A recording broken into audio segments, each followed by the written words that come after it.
Hello, hello! We just found this block of TNT in an old world and thought we might as well show it off before 1.9 comes around and potentially breaks it.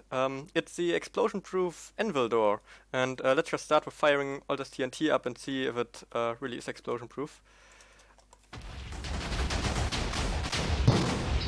If it survives that, I think it can be considered explosion-proof. Oh, there we go. And it looks good. Oh, on the first try it just worked. Awesome. So totally the first try. Let's try to open it. There we go. It's not explosion-proof in the open state. Like now TNT could blow up this stuff. We didn't manage to do that. But in the closed state, it's completely explosion-proof, except for wither projectiles, or of course on hard mode, because they can break everything pretty much besides bedrock. But yeah, you see, now it's closed. Now we can ignite TNT. Doesn't matter. The anvils just catch the explosion. I will now put it on cycling mode. So I'll just add a lever there and let it cycle through. And we will try to explain it a bit. It's over half a year since we built this thing, so we don't know much more about the redstone than you do. But let's try anyways. You might want to do the barrier command. Oh, that's a good idea. There we go. Now we can see stuff. Don't need to fly in here. So let's look at it. So at the moment it opens, and down there are slime blocks which shoot up all the anvils, which then get stuck in the cobwebs. That's just client-side that the anvils fall down there. They're not really now, they're teleporting up again. You can see the pistons all extend and wait till the anvils landed on it. You hear it on the sounds each time. The reason for that is if an anvil falls 2 or more blocks, it has a chance to get damaged. And then this door couldn't be opened infinitely many times. To show that, maybe do tickspeed 400. Oh! So you see, we can open it very many times and the anvils are still all fine.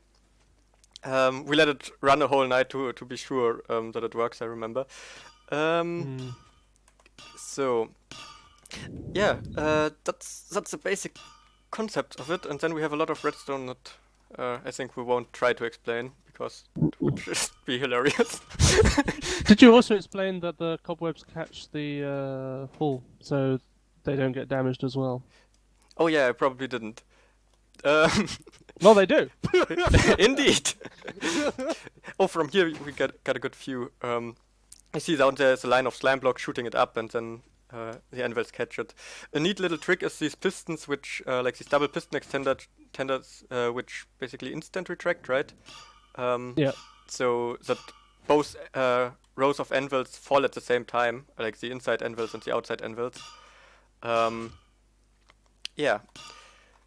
So up. Let's get the tick speed a little bit higher because it's annoyingly slow. Bit too slow, yeah. Is there anything else we want to add here? Well, it got a spam protection, that's why you can just put a lever there and then it's on clock mode. If you press a button too often, that doesn't matter. But don't ask me how that works. We did it somehow. Piston conveyors. Piston conveyors, exactly. The redstone is actually fairly simple for the sides. Like, well, it could be just better. Because of the reason that we're using the comparators to activate the piston lines. This makes it relatively simple, so that's pretty cool. It would be awesome if I would understand what you're talking about. Oh, I understand what you're talking about. We got a comparator here, and that powers the front pistons. Like when they extended the front pistons, and then we have repeaters here which power the back pistons, and that's why we have this instant retraction. Yeah, I remember. Indeed. Yeah, good call, Zenkan. Good call. We know how to redstone still. Well, the core part is this bouncer down here. Anyway, that took maybe Spire can to figure out. Oh yeah, it did. And timing. I think the design we're using now is was done by Spire, right? Because it's out of iron blocks, the rest is out of snow.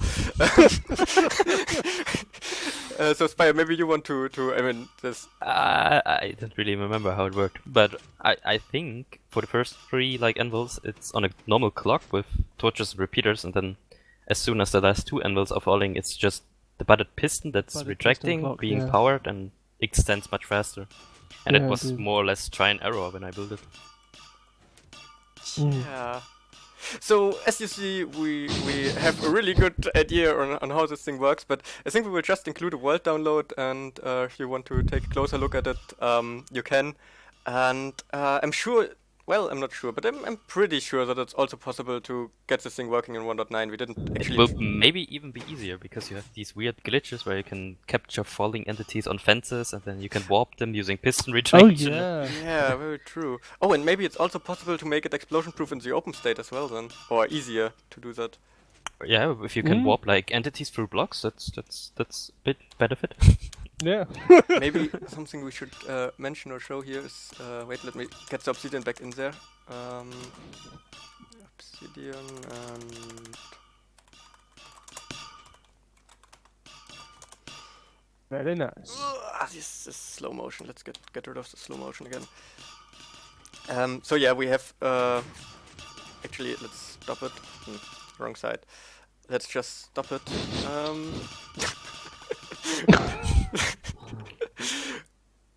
Okay, yeah, the actual door, as you can see, is 2x3, but the anvils we need to move is 4x5, right?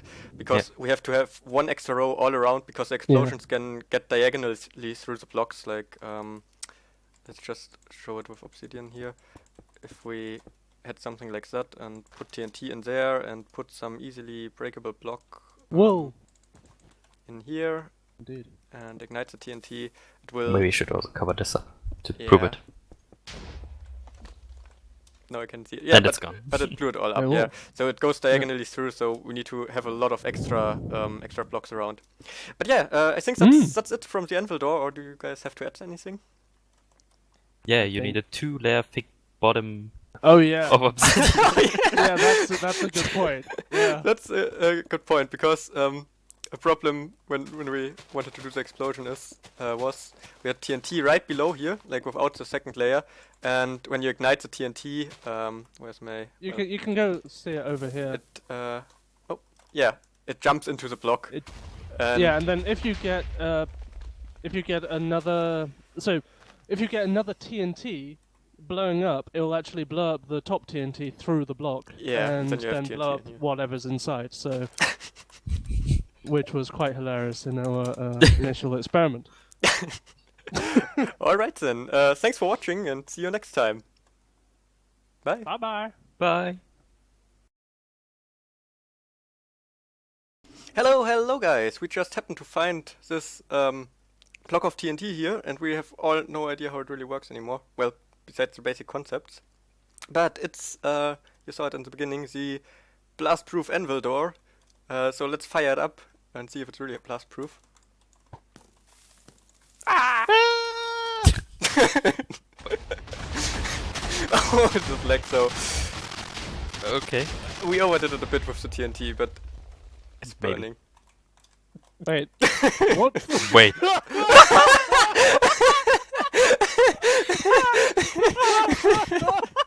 What? How did that happen? You see, it's really blast-proof. What? So, I think we have to try that again. What? I have really no idea why that blew up. What? Was it really blast-proof? It should have been, like, we had emeralds all... let's try this again. You should add this as bloopers. That happens when you don't do videos for like ages. It just takes the first best thing you have lying around in the world. Dang. Yeah, that was the explosion-proof. I promise it was explosion-proof when we left it last year. It was explosion-proof at the time. Maybe it just like rusted or something. Okay, let me load it back up.